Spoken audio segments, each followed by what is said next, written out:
Today's episode is sponsored by Pro Scout School. Pro Scout School returns to Las Vegas for their annual event, hosted in the backdrop of NBA Summer League on July 11th and 12th. Learn, interact, and network with NBA's top coaches and executives. This two-day professional development event features keynote speakers, panel discussions, and interactive breakout sessions to maximize your experience. They just announced their VIP front office executive experience featuring 2 NBA general managers. During the 2 days of the front office executive experience, you'll get 2 90-minute sessions with unparalleled access to interact and learn with 2 NBA executives. Get your ticket today at proscoutschool.com. Once again, that's proscoutschool.com. The most successful coaches never stop learning. They are committed to their personal growth and making themselves better. I'm Colby Donovan, and welcome to the Coaching Coaches Podcast.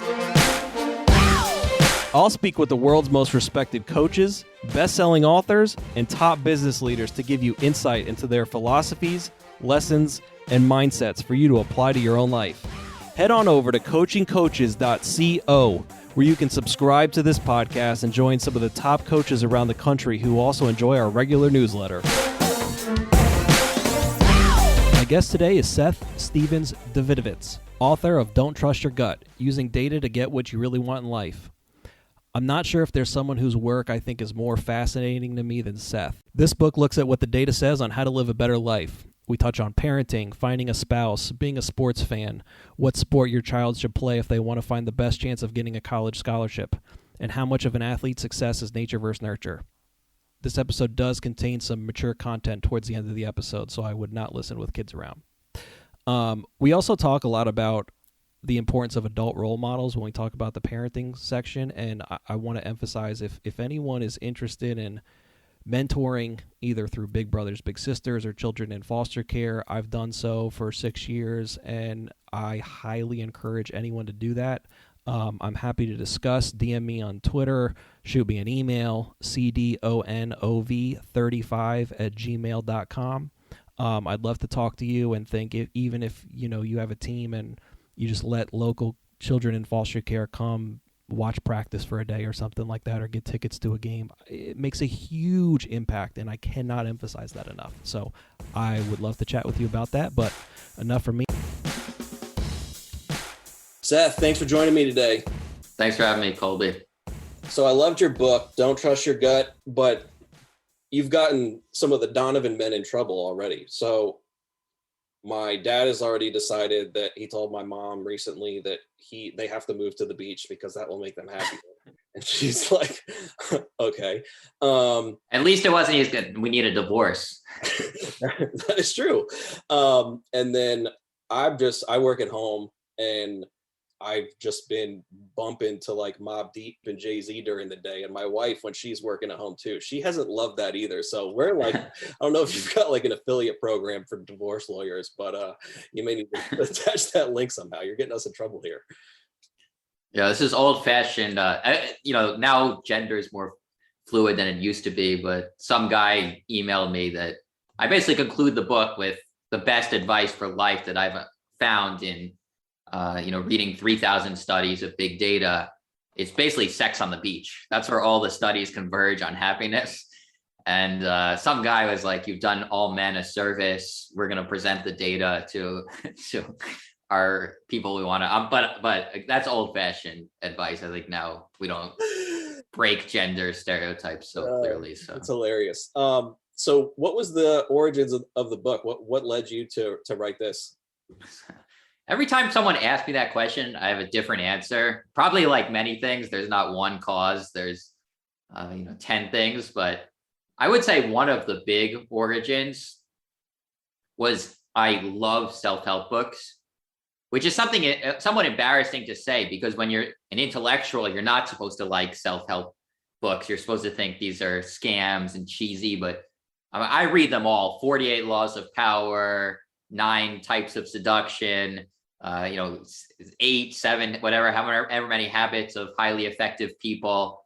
But I read these books and I'm always kind of frustrated because the evidence doesn't reach the standard that I consider evidence. So I come from a data science background, and I'm really into, you know, you need to give me a very compelling study or data message before I'm going to believe that this works.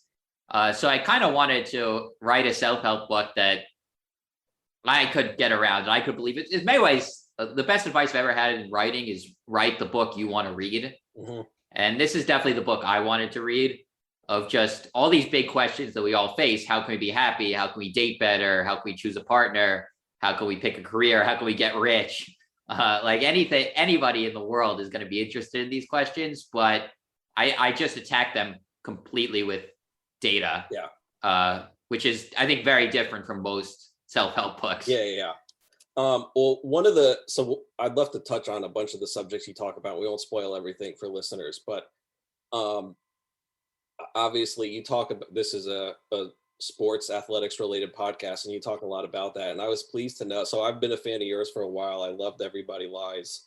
But I like you even more now because I know we have a shared pain of being Knicks fans over the years. And Jim Dolan probably owes us a lot of points somehow to get our happiness levels up of all the pain he's caused in the last 20 years. It's there may not be a human being on the planet who has caused me more pain over the course of a lifetime. If you look at the happiness data shows just how dangerous sports is from a happiness perspective, really being a big sports fan. And you know, and for someone like me or you, where we're so obsessed with sports, I don't know, like at least nobody's more a net negative probably in my life.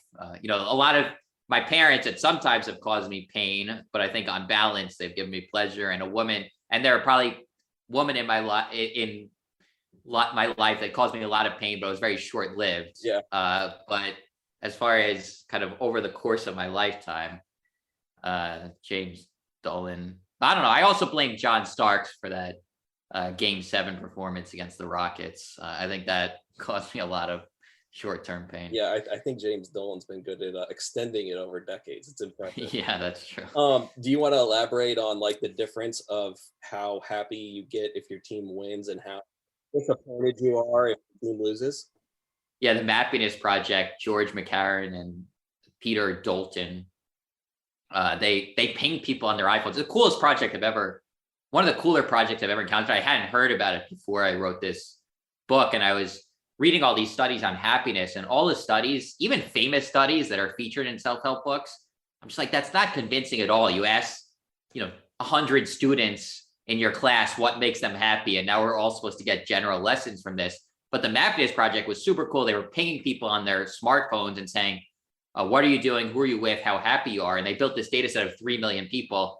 And one of the things they did is the effects of sports fandom on happiness, where they found people who are fans of particular soccer teams, because there was a British study.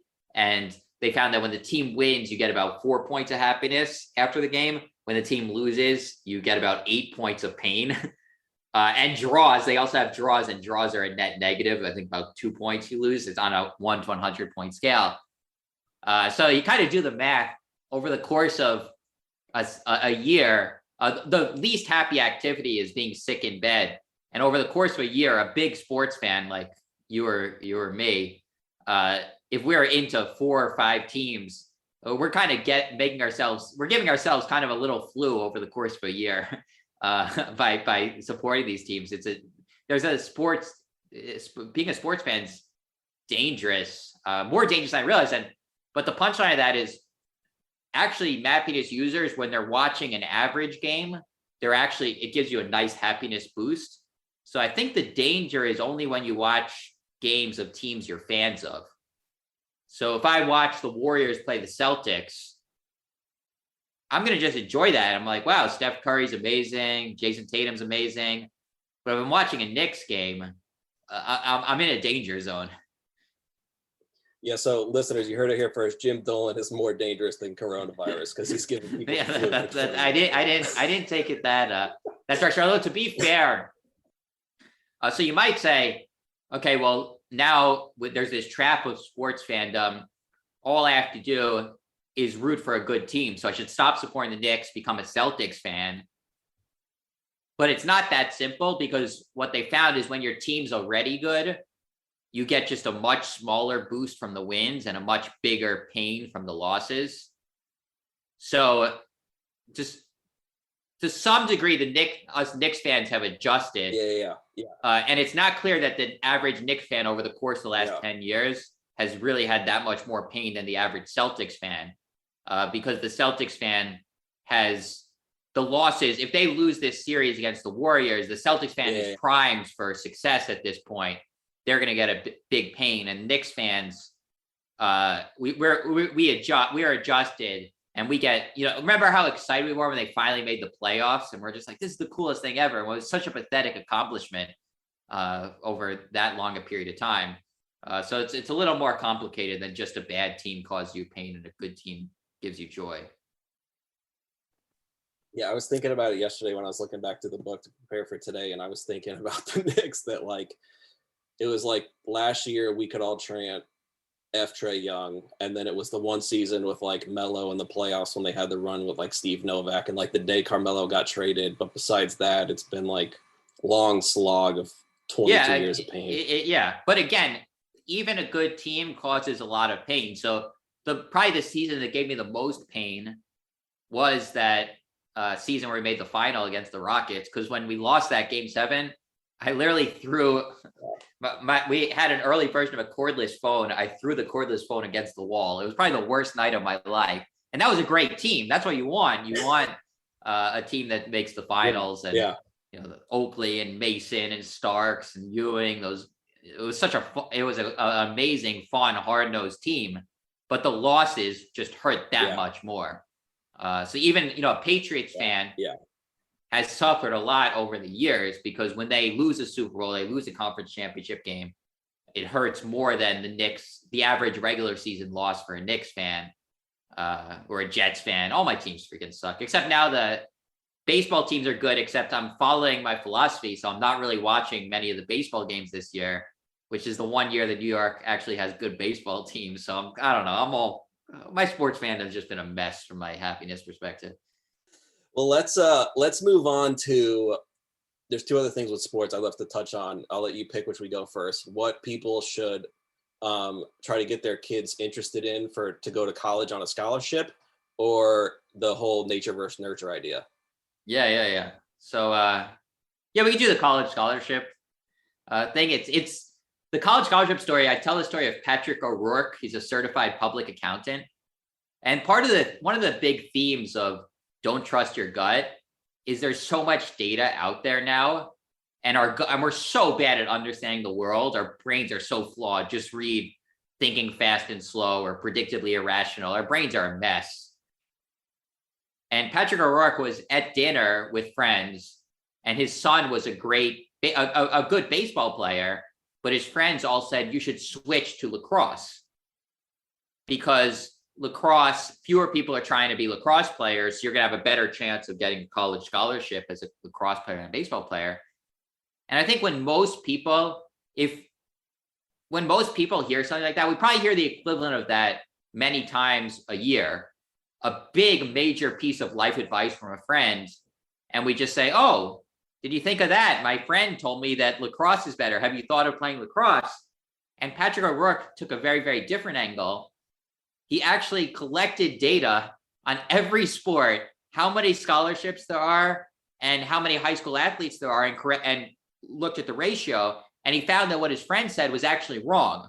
So actually, it's true that there are fewer lacrosse players than high school lacrosse players, high school baseball players, but there are also many fewer scholarships in lacrosse, that actually the ratio is better for baseball than lacrosse. Lacrosse, the ratio is a little bit worse than baseball. And he presented this data for all these sports and found these sports. Fencing is an amazing sport for getting a college scholarship. Rowing, and just broke it down. And then there's some sports that are just awful from a college scholarship perspective. So I like the finding, but I even more like the methodology, that I want people to have that mindset. If someone tells you something, can you ask yourself, is this true? And how would I get data to test it? It's funny, when I was reading that about fencing, I remember I went to a new school in 7th grade, and there was like kids doing fencing, or however you even describe it. I still don't know to this day, but I was like, what is, you hear fencing. I had no idea it was a sport or what it was. And I'm just imagining like, weird stuff with a fence. I'm like, oh, what? And obviously they were smarter than I was because they were doing that. And they probably all went to Ivy League schools for fencing. And, I didn't. So. Another motivation for my book, and this gets to the sports angles. I am a huge sports fan, a huge sports nut, to the point that Don't Trust Your Gut has 9 chapters on what I consider the major questions of life. So who to marry, how to be happy, how to pick a career. And one of the sports is how to be a world-class athlete. It's totally not by any objective measure one of the top 9 questions, but I couldn't spend 4 years working on a book and not have a section on sports. But so one of my motivations for the book was Moneyball, the Moneyball revolution in baseball. And I think stats has obviously transformed baseball. It's a totally different game than it was when I grew up. Infield shifts, taking out pitchers earlier, focusing more on walks and home runs and not caring so much about whether a player strikes out a lot. Just like massive changes, all based on data. And I kind of thought to myself, I'm like, but how do I live my life? And I'm a data scientist. I don't use data to make any major decision, really. I just wing it. And I'm like, if I'm winging it, then everybody else is probably winging it too, with the possible exception of some of these fencers who got the early access to the data, very occasionally, but we're all kind of just winging it. And the Moneyball revolution was made possible because there was so much data on baseball. Baseball is a sport for nerds, right? Nerds are just obsessed with baseball and they love collecting box scores and play-by-plays and analyzing the data. But now there's a data explosion in all these different areas, how many scholarships there are available in different high schools and the best neighborhoods to raise your kids and what gives you happiness, what doesn't give you happiness. And I'm like, well, why aren't we using that? Why aren't I using that? Like, why aren't I even thinking in those terms?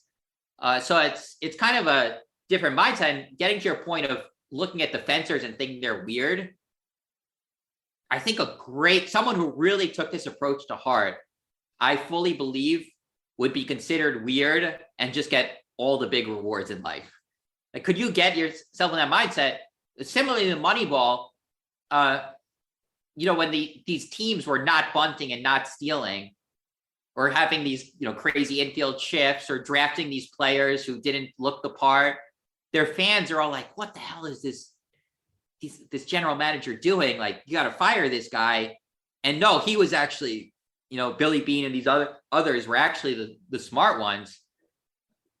So I think that I want to also encourage people to do things that feel wrong, that look a little wrong, that may make other people think you're a weirdo, but that actually are justified in the data. One of the other things you talk about is the role that like luck plays in our lives going forward, whether it's me as an individual in my life, whether it's the company Airbnb. And I thought the findings from that were something that I loved because it shows that you have like an internal locus of control. Having that actually can affect your outcome. Can you talk about that? Yeah, so there are all these stories of big companies, artists, successful people where they say how lucky they got. And they describe the story. So Airbnb, for example, like they were almost out of business.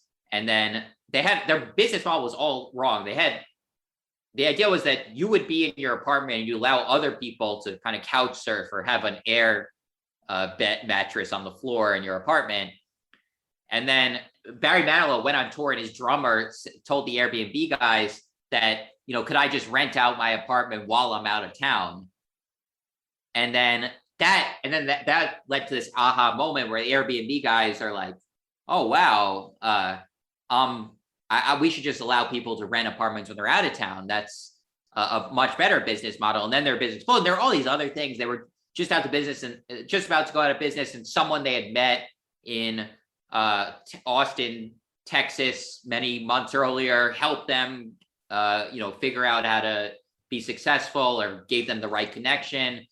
And they applied for Y Combinator, even though it was passed the deadline, and Paul Graham, it turns out, really liked them. And you got to read this story. And Sam Altman of Y Combinator said that basically business success is just almost all luck.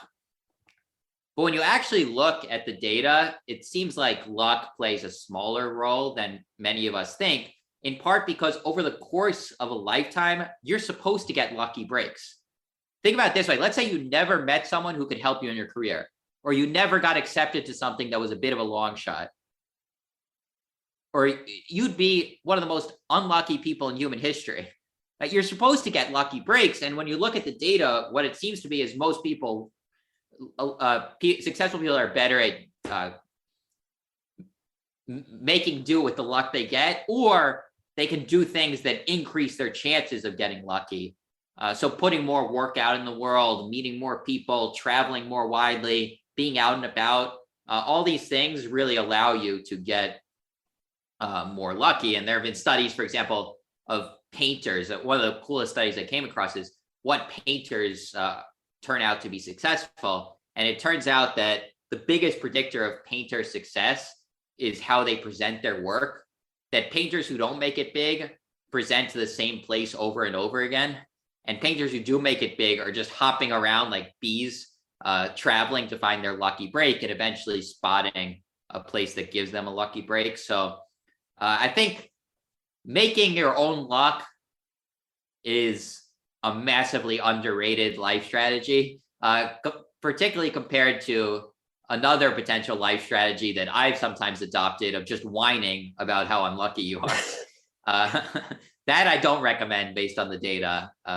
Well, my takeaway from that too was almost like everything you do, like the artists, for example, it's like every time they put out a piece of work or they go talk to somebody, it's like you're just like sending a lottery ticket out in the world. And like, yeah, you may have a 1 in a million chance, but if you do a million things, you're going to hit one. Or if, I sit at home and I do one thing, it doesn't work. And like you said, you whine, you're not going to have that lottery ticket hit almost. Totally. I totally agree. That was my interpretation as well, especially because there have been these studies that the correlation between how much quantity an artist release into the world is highly correlated with their eventual success. And there are also these studies that artists, when they put something out in the world, frequently think that it sucks and sometimes they have to be talked into releasing something. So my favorite example, I'm a huge Bruce Springsteen fan. I couldn't believe this. Bruce Springsteen didn't want to release the album Born to Run because he thought it sucked. Like, are you kidding me? That's one of the greatest albums ever produced. And Springsteen thought it sucked before he put it out in the world. And his manager, John Landau, had to convince him to release it to the world. And, and if he hadn't, Bruce Springsteen wouldn't be Bruce Springsteen. And many of us don't put that work out there. We leave it in our heads, leave it in our apartment. And then we don't allow the world to tell us, no, we think this is a masterpiece. So putting a lot of work out in the world, flooding the market a little bit is, I think, an underrated life strategy. I always feel like whenever I'm on someone's podcast, I feel like that's a good measure of their probability of having success, because so many people just don't reach out to people. Even if you're a fan of someone, or when I hear from a student that they liked my paper and want to have a Zoom call to discuss, I'm like, this person is going to be successful. Yep. Because nobody does that. I've given lectures to students and I say, after the fact, if you have any interest, send an email to me and I will respond to that email. I just want to see how many people will send me an email. Nobody sends an email. Just never. It's you already are in the top probably 5% or 1% of getting luck if you reach out to people, if you call people, if you cold email them. You've leapt ahead of 99% of others in allowing yourself to have lucky breaks. That's why I love, there's one thing from the book I feel like that is not an ideal result of your studies, but I feel like everything you kind of talk about in the book, the answer to these questions, like you said, I think 9 chapters or whatever it was, like most of them are like a very positive thing. Like, you want to be successful, like put a lot of shots on goal, work your ass off. You want to find a good mate, like find someone who's high character.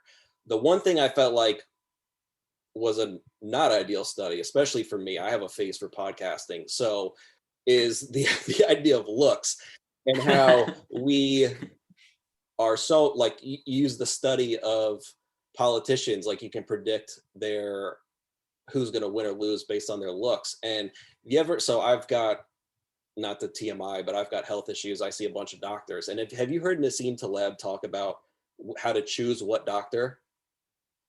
Yeah, the surgeon who looks like a butcher. Yeah, it's like if you go see, he says, if you go see, you're picking between like two co-heads of the orthopedist department or vascular department, and one guy's 6'5", looks like a Greek god, great shape. The other guy's like 6'2", fat, disheveled, sweaty. Like you actually want to pick the sweaty guy who's short and fat because he's overcome more and all the negative biases associated to his looks to get where he was in life. I was hoping you had heard that from Taleb because I thought that was hilarious. I wanted to do a study based on that and based on my love of sports. I wanted to look at success of football coaches based on whether they look the part.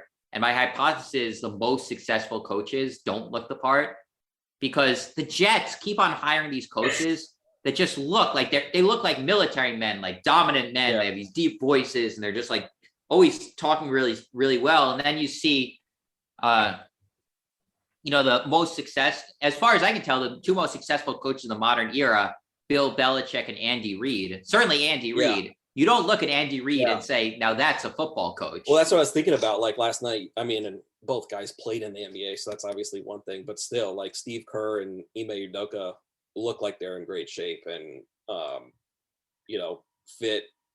They look like you would kind of think. And then you've got, other coaches that I won't name, but you said, Andy Reid, Belichick, Tibbs, they're not exactly like 6'4", great shape, working out every day. So Yeah, and I do wonder if the better way, I guess basketball goes against that since these coaches have had a lot of success.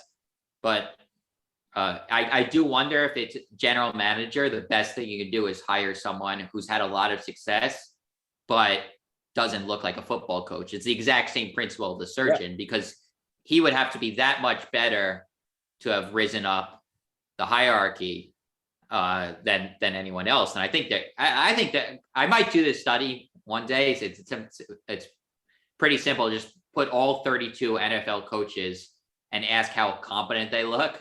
And my guess is, or how much they look like a football coach. And my guess is that Andy Reid and Bill Belichick would score very, very low, even though they're two best coaches. And overall, there would be this similar to the surgeon who looks like a butcher, the football coach who looks like a plumber, like Andy Reid, or Bill Belichick looks like kind of just, I don't know, what does he look like? Looks like how I look when I work from home and don't shower in the morning. Yeah, or like a librarian or something. He doesn't look like a leader of men, I would say. Well, it was funny because I was thinking, I felt like you could do a study where, one, you take that into account, and then two, you take into past experiences. Are you hiring the Sean McVay from the Rams, who probably is a better looking than average coach and was like a 29-year-old whiz kid, versus hiring someone who Tibbs, let's use Tibbs. Tibbs was fired from a couple jobs, had that experience before, and then he gets rehired. What's the better way over time? I think all that's interesting. So all listeners, everyone email him that he needs to do this study. He just said he likes when that happens. So email him and say, please do this study, and then you can pay him a fat consulting fee to learn the answer. Yeah, no, it is very interesting. Sports is this interesting laboratory to test some of these theories because it's easier to get data than other areas. So it's very rare that you have such a clear metric of productivity as you do in sports. Wins and losses. The average employee, it's much harder to measure how they're doing than a coach. Obviously, there's complication in how much talent you have, but there have been, certainly in the NFL, coaches that every time they go to a team, the team does better. Bill Parcells was a famous example. Andy Reid, I think, is another example where they've done it in multiple teams, and it's pretty convincing that they're good at their job. If you enjoy this podcast, I also write a weekly newsletter sharing the best content I found in the last week that directly applies to coaches. Some of the best coaches in the world subscribe, and it's free. So go to coachingcoaches.substack.com or check out the link in the show notes to subscribe. Once again, that's coachingcoaches.substack.com. Let's get back to the episode. So another area I'd love to touch on is, I'm sure a lot of people listening are parents and fret about what to do, what to feed the kid, what they go to sleep. Should they be friends with Sally or Dolly or BB or whatever? What'd you find there about parenting, and how much control do parents actually have over the kids? The major finding of one of the biggest findings of parenting, it's kind of surprising, is the overall effects of parents are just much smaller than most of us would have guessed. So I think when you have a kid, you assume that and you're facing one of these big decisions, should I allow them to use social media? Should I breastfeed them? You're thinking this is a really, really fundamental decision in how they turn out. And when you look at the studies, it seems like nurture just overall doesn't matter that much. So much is nature and genetics. It's kind of that's maybe an uncomfortable truth. Certainly it's considered a little politically incorrect to say just how much genetics matter and how we turn out, but it's abundantly clear, these identical twin studies of adoptees, where adoptees can be, very different parenting households, and they tend to revert more to their biological siblings than their adopted siblings. So overall, parents kind of can relax a little more than they do, but there's a little bit of a nuanced complication where there's this research recently, just last few years, on the value of a neighborhood that they've compared. It's really cool. In tax records, they've compared what happens when a family has two kids, say, and one of them and they move when one of them is almost grown and one of them is very young. So one of them grows up in Seattle and one of them grows up in Denver. And it's pretty clear that the evidence here is convincing and causal. And the result is that neighborhoods seem to matter a decent amount, to the point that if you take the overall effects of parents, that's pretty small, and the effects of neighborhoods, that's pretty large. Neighborhood's a big circle of the parenting decision, because that's a decision every parent faces, where to raise their kids. And they've also found kind of what makes a good neighborhood. And it seems like the adult role models are really important. So there are really cool studies that if a little girl grows up in a neighborhood with female scientists, she's much more likely to become a female scientist herself. And if an African-American boy grows up with a lot of Black fathers around, even if they're not his own father, he's much more likely to have various positive life outcomes. So one of my interpretations of the research, and this is a little bit speculative, but I think it's pretty justifying the data, is you should outsource parenting a little more than we sometimes do. That think about, your kids are going to go through stages where they think you're really cool and stages where they think you're a total loser and they want to do the exact opposite of whatever you've done. The parent-child relationship is very complicated. But your neighbors, your friends, your kids are going to think they're cool. Pretty much 100% of the time, kids think the other adults in the neighborhood are pretty cool. So exposing your kids to people you want them to turn out like is, I think, a massively underrated life strategy. If you have a scientist friend and you're like, I want my daughter to be a scientist, invite her around, invite her to talk to the kid, and then even putting more energy into the particular neighborhood you're raising your kids, because it is so valuable. Pay attention to the other adults on that block. Are these the type of role models you want to expose your kid to? Because you may be surprised how much impact they're having in how your kids turn out. That was another thing where you look at like countrywide trends of more couples being divorced over time, more single mothers raising kids or fatherless households, that's not ideal. So I would encourage a lot of people to think like, if you're a coach and you've got a team, whether it's high school to help younger kids, whether it's like college or the pros, like how can you have your team, or how can you guys get involved to help those people that may not have a lot of male role models in their area and that sort of thing. So I took it as like a big plus for like mentorship, whether it's big brothers or that sort of thing. For sure. I don't think we realize how much impact we know that we suspect the impact, the very strong impact is parent-child, and we don't realize just how strong the impact of non-parent child can be in someone's life. Yeah. And whether you think that as if you're a parent, you want to improve your own child, you want to keep that in mind. But yeah, if you want to help out other kids, you may be having more impact than you suspect. Well, listeners, I'll give a personal plug here. There's over 400,000 children and teenagers in foster care across the country in the U.S. So go look up your local agency, and they all love mentorships and have mentor programs. And if you want help doing that, you can reach out to me. So it's my personal plug. Yeah, great. That's great. Seth said the data says to do it. So it's not coming from me. It's from a best-selling data scientist. So anyway, so I want to leave some of the other topics from the book, but I'd love to switch back to your prior book, if that works for you. I don't want to spoil everything. So I feel like I try to read a lot, and half of it's probably just because I enjoy it as much as like retaining the info and learning, if that makes sense. But your first book, Everybody Lies, there are just certain things that are like plastered on my brain that I can't get out over time. And it truly as recently as like in the last week. So a few stories I think are awesome, but how in the world did you come across Jeff Seder before?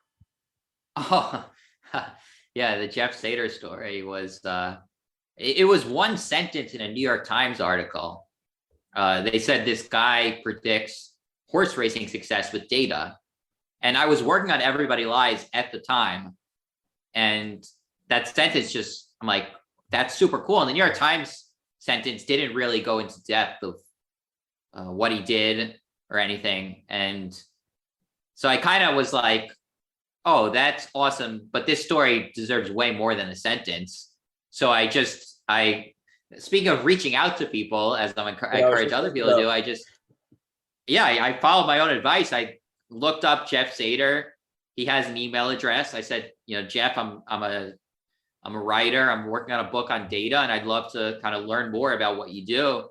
And he gets back to me. He goes, in a week, I'm going to be in Ocala, Florida for a horse auction. Do you want to come and see what I do?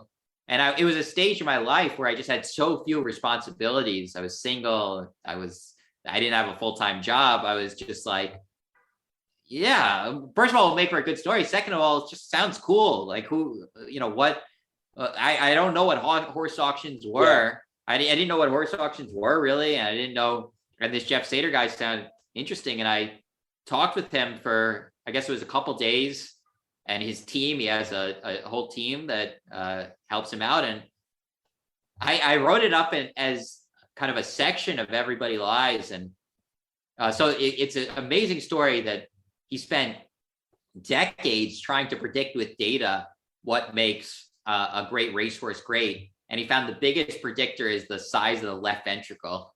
And American Pharoah had an enormous left ventricle, which allowed him to be a great racehorse. And he found this by building the world's first EKG to measure the internal organs of horses. And I wrote it as it was one section of my book. It wasn't even a whole chapter.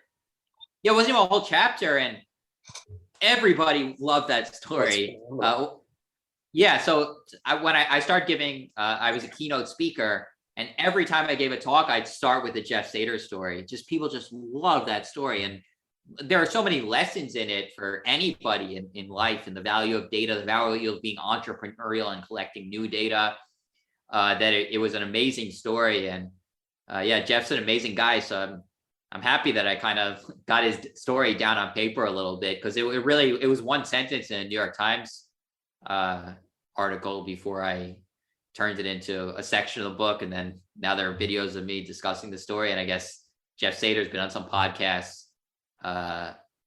discussing it as well. So it's an amazing story of perseverance too. This is a guy has 3 degrees from Harvard University and devoted his entire life to predicting racehorse successes, including 20 years of failure, approaching bankruptcy, and stuck with it to eventually find what predicts horse racing success. So listeners, the kind of long-winded way I've gotten connected with Seth today is my boss has a podcast, the Faber Show podcast, if you're interested in business and investing. But he had Jeff on, and I'm going to include the link in the show notes. And before you go listen to if you're a new listener, don't even go listen to my old podcast, go listen to that one because it's amazing. But he is also like, I truly believe it's like the best Moneyball story I've ever heard. I don't know why it's not shared more, but like, even though I think it's a great story, he is just such a character himself that like I could listen to that guy he's talking about, like, I don't know if it was in your book or with Meb on the podcast, but he's talking about like he's measuring like the size of their poop and calls himself an entrepreneur. I think like it's hilarious, but I love that story. It's amazing. Yeah, if I could redo my book, that story would have been featured more heavily because again, when you're writing something, you don't always know just how much something's going to resonate.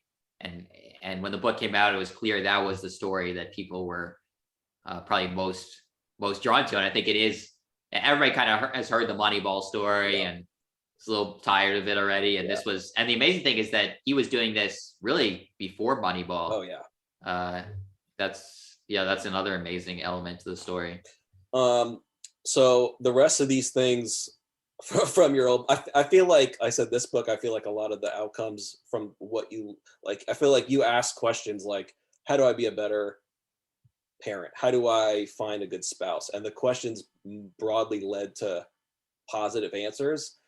Everybody Lies, I felt like a lot of them led to sad answers, but are things that like need to be shown and discussed. And so when COVID was going on, my wife works in child welfare, and so I'm kind of exposed to that, the child abuse and neglect stuff through her. So you see this stuff happen over time.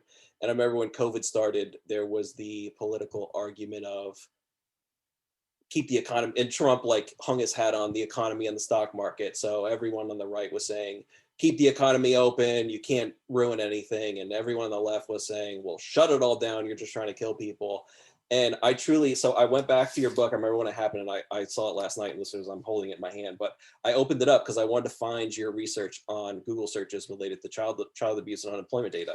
And I opened the book, and the only thing written on the front page was page 145 to 161 child welfare data.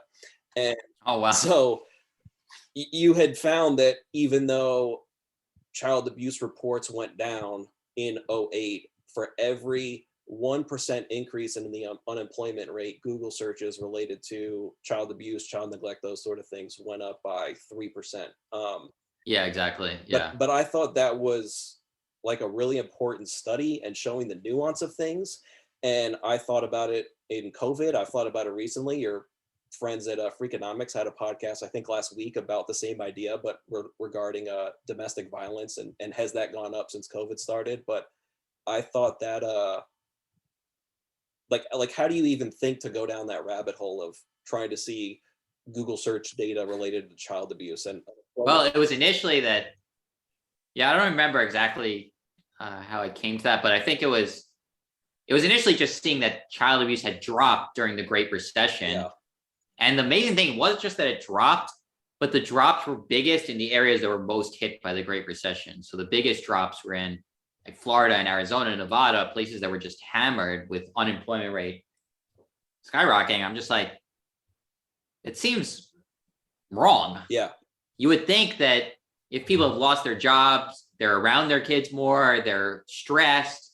We know that unemployment is a major risk factor for alcohol abuse, depression, anxiety, anger, everything. There'll be a risk factor for kids suffering from abuse. So, and then I, looked at the Google search data, and it was just very clear that things like my dad hit me, my mom hit me, it was just horrible searches were going up during the Great Recession. And then there were other ways to look at the data as well. That was pretty clear that what was happening, which makes perfect sense, is during a recession, reports of it go down because everybody's busy.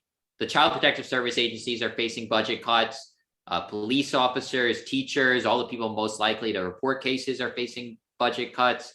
So it's very Yeah, it's a story that makes perfect sense, Yeah. but seeing in the data, like if you just saw the data and said when unemployment rises, child abuse reports drop, you'd already say, is that actually true? Because or is it something about the reporting of cases? Because you would think that unemployment, economic recessions going to lead to more child abuse. Yeah.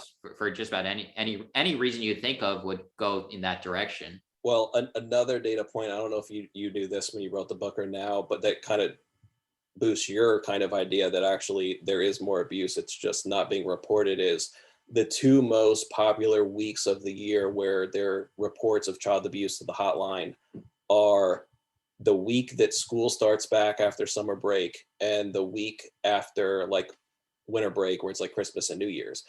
And, Wow. and it's not that more kids are being abused then, it's that it's actually not just being reported because kids are at home in the summer, they're home over break, then they go back to school and the teacher says, they call because Sally has this going on or John has that going on, which again, I thought a lot about during COVID because a lot of schools were shut down. So there's another study you can run. You can go look at school closures related to child abuse reports and Google search data, and that can be your next study.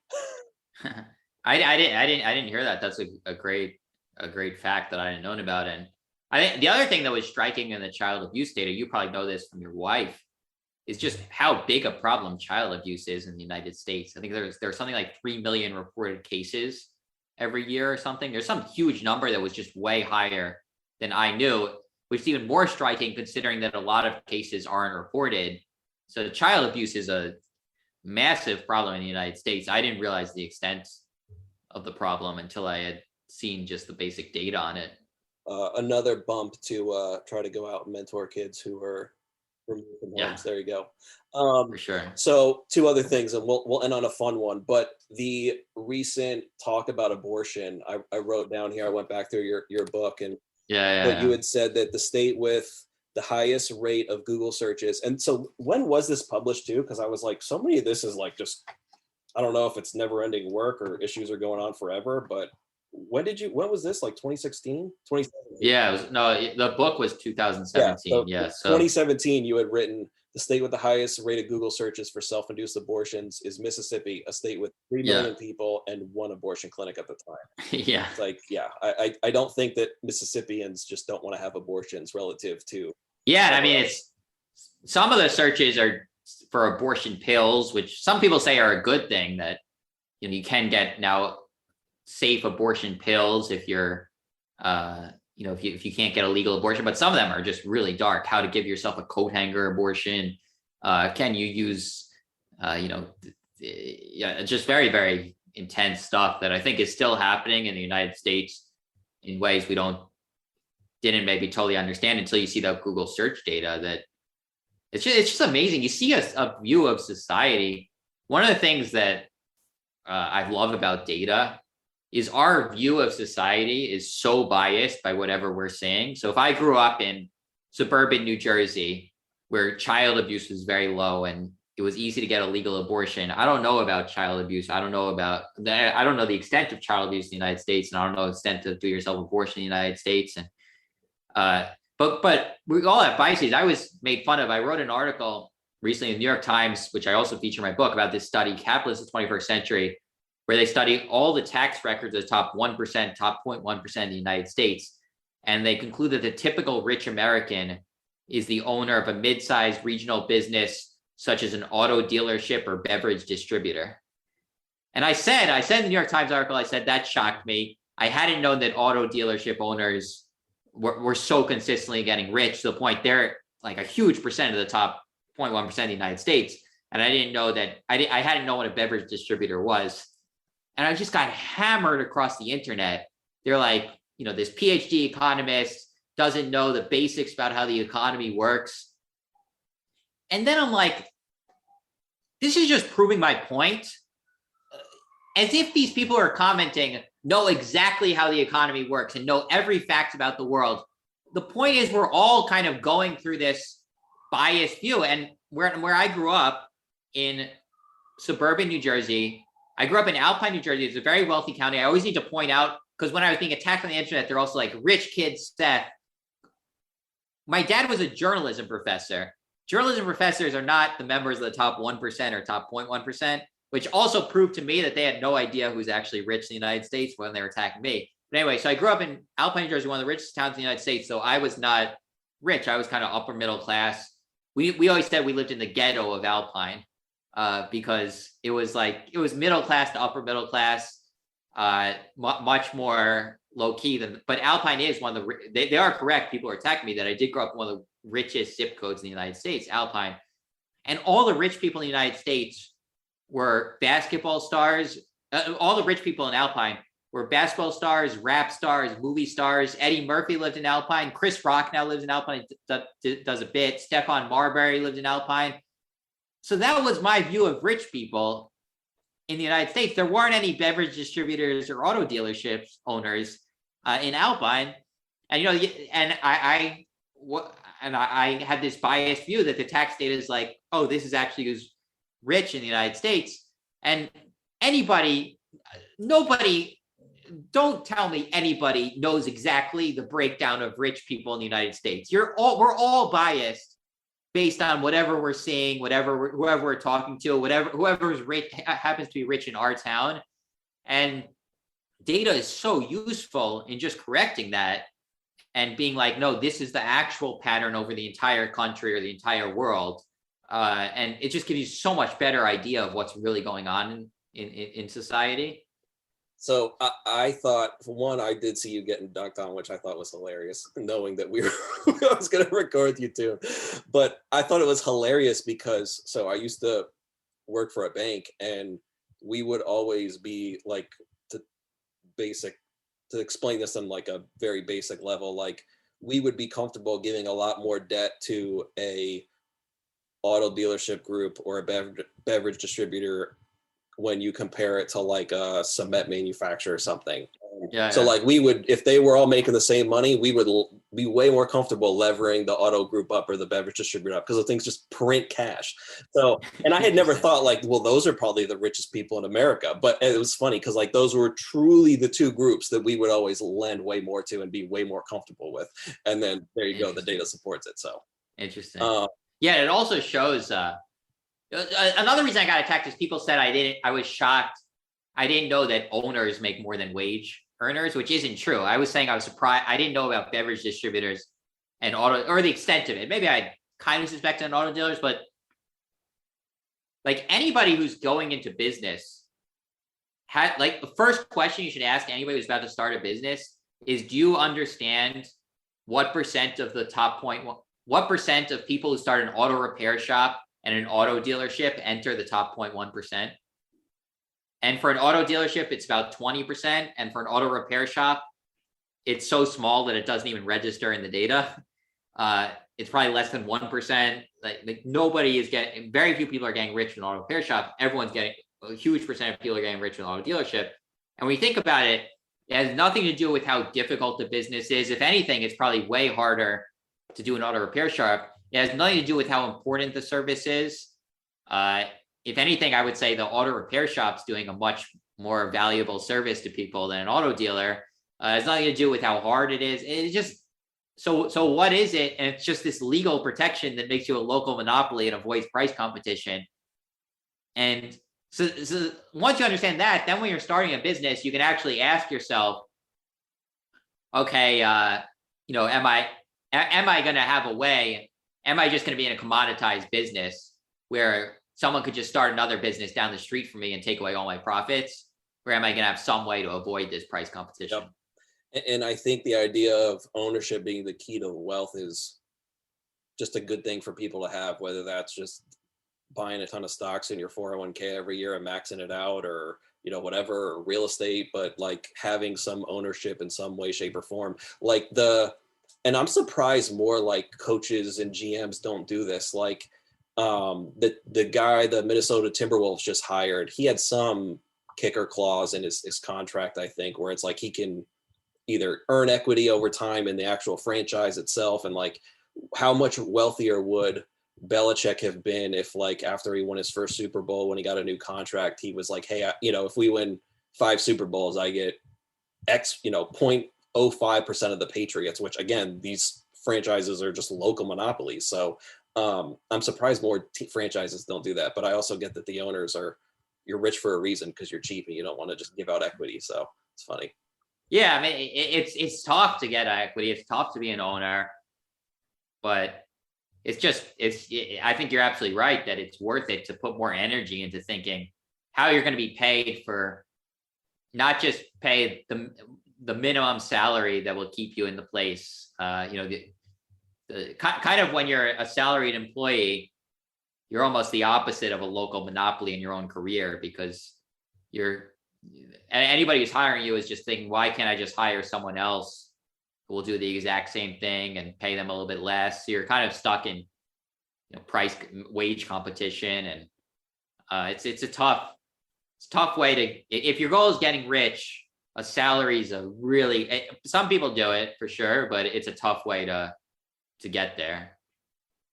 So the last thing from the book, this is one of my favorite things I've ever heard of, is that I'm looking down at the list now. Top ways people describe their husbands on social media posts and then Google searches. And obviously excluding my wife, because she only searches positive things about me. But you want to talk about what people search about their husbands on Facebook relative to Google? Because the Google thing is just shocking, especially the first one. Yeah, so Facebook is, or I think this was actually Twitter, but similar on Facebook. This is what people post. And it's, my husband is the best, amazing, so cute, awesome, my best friend. Because your friends are seeing that. Everyone wants their friends to think their marriage is so happy and they're in this great cushy situation. You want people to be jealous of you. And then when it's search and it's private, it's gay, a jerk, annoying, mean. And yeah, gay was number one. It's changed a little bit over time, but when I was doing the analysis, gay was number one, which was just shocking. So shocking, and it was higher than cheating. And the other thing that's interesting is my husband is gay. Those searches are predominantly concentrated in parts of the United States where it's harder to be gay. So places like Mississippi and Tennessee and South Carolina. Wow. And I think some of the wives searching that, the husbands are legitimately gay. Yeah. Now, not all of them, but sometimes, people in Tennessee, they're searching, my husband is gay. I've done this analysis that if you look at the percent of men who say they're gay in different parts of the United States, there's huge variation. So much fewer men say they're gay in Mississippi and Tennessee and these places where it's hard to be gay. But then if you look at porn searches, they're much more similar. So that suggests that lots of gay people still in the United States are in the closet. That a lot of, you see, I think it's pretty clear that there are men in Mississippi who don't say they're not gay, who search for gay porn. Men are searching gay. Say, you ask them, are you gay? No. They search for gay. They might be married. They search for gay porn. That's probably, there's probably some, the closet hasn't disappeared in the United States. It's gotten a lot smaller, and it's particularly in places where there's a lot more tolerance to homosexuality, but there still definitely are a lot of, men in the closet. Although it's still, if you look at the data, I think I said there are 10 times more searches for my husband is gay than my husband is an alcoholic. And it's, any way you cut the data, there are far more closeted alcoholic men than closeted gay men. So I think women should be searching a little more about, some other things. That a lot of the searches, my husband is gay, I think are just not true, or just our obsession our society has with sexuality. I didn't even know that's still a thing until I started being on YouTube videos, and then people will say, Seth's gay. I'm like, what? People still care about that? Like, I thought we stopped that whole, that whole gay's a bad thing and making fun of someone he's gay, like, which I'm not. If you believe me, I don't know, but that's I don't know. That's kind of surprising me, and it kind of goes to show that you interact. Society's a lot larger than we sometimes see. So the circles that I run in, the thought of gay is not negative word anymore.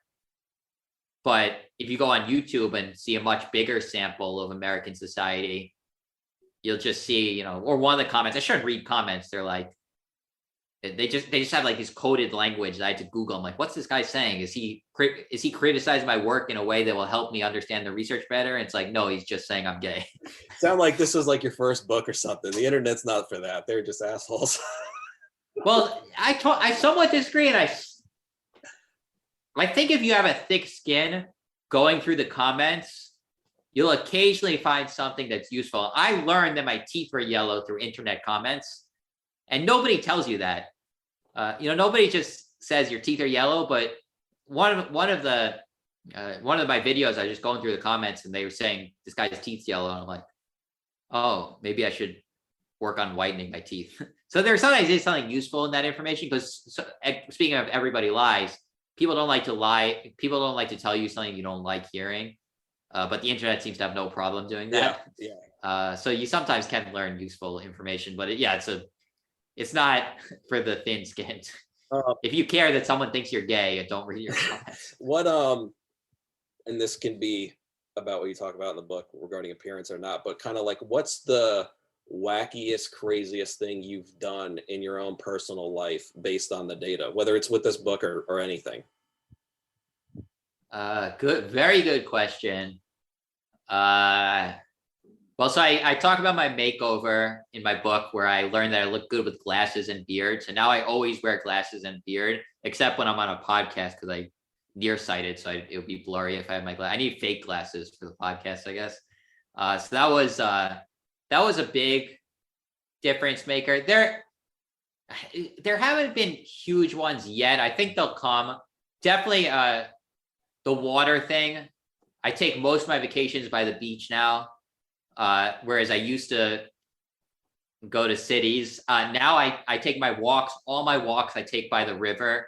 I used to go walk down a busy street, because there's convincing evidence that being in nature and being near bodies of water makes us happy. So I've parenting, I haven't done anything different because I don't have kids. But if I was a parent, I would be looking through the data on the best place to raise them and putting a lot more care into that choice.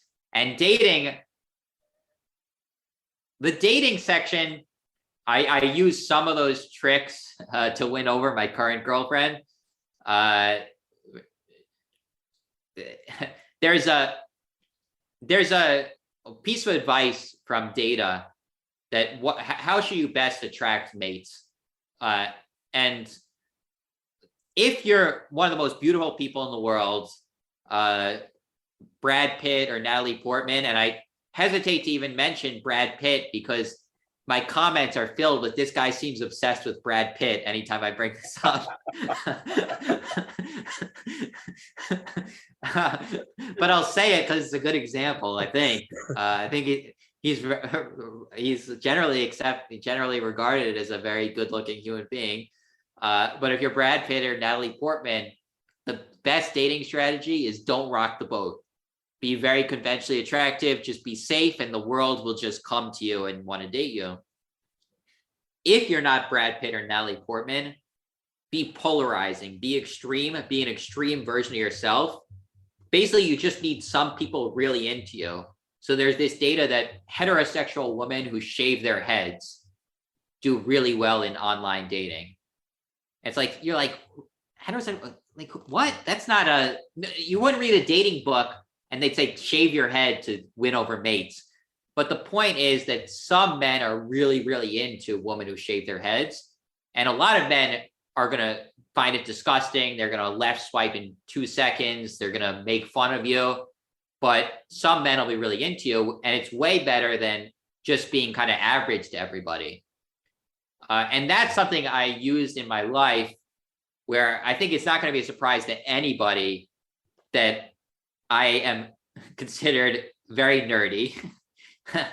And many people, including dear female friends of mine, have said, Seth, have you considered toning down the nerdiness to win a mate?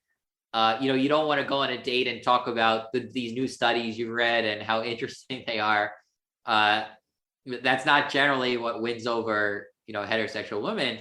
And based on the studies, I said, the actual data, I said, well, that's crappy advice because I only need one to be really into me.